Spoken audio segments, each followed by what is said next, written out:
It was just after midnight when Daniel locked up the hardware store where he worked the late shift. The street was unusually quiet, the kind of cold that crept into your bones and made every breath feel heavy. As he walked toward the bus stop, he noticed a shape curled up near the entrance of a closed cafe. At first, he thought it was a pile of old clothes. But then the shape moved.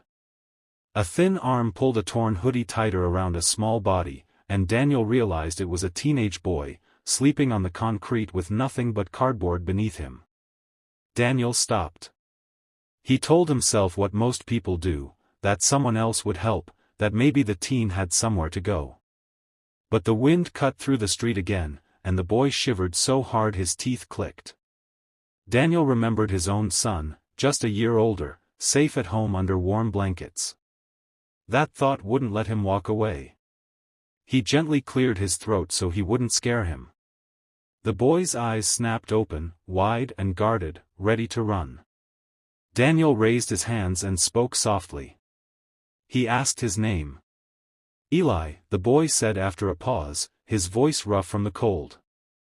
Eli explained he'd been sleeping outside for 3 nights since his foster placement fell apart. He didn't want trouble. He just wanted to be left alone. Daniel felt his chest tighten. He offered Eli his gloves. Eli tried to refuse, but his shaking hands gave him away.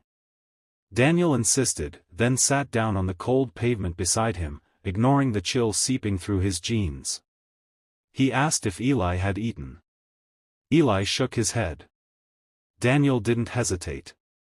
He walked to the only place still open, a gas station a few blocks away, and came back with hot soup, a sandwich, and a thermal blanket he bought with the last of his cash. As Eli ate, tears slipped down his face, not from the cold, but from something deeper. "No one's done this for me," he whispered. Daniel didn't know the perfect words, so he simply said, "You matter. Even when it feels like the world forgot you." The next morning, Daniel couldn't stop thinking about Eli. He made calls on his break, local shelters, youth services, a social worker he once met through a church drive. It wasn't easy. Doors closed. Phones rang unanswered. But Daniel kept trying. By evening, he found a youth shelter with one open bed and a counselor willing to meet Eli that same night. When Daniel went back to the cafe, Eli was still there. He looked surprised, and hopeful, when Daniel returned. This time, Daniel didn't just bring food. He brought a plan.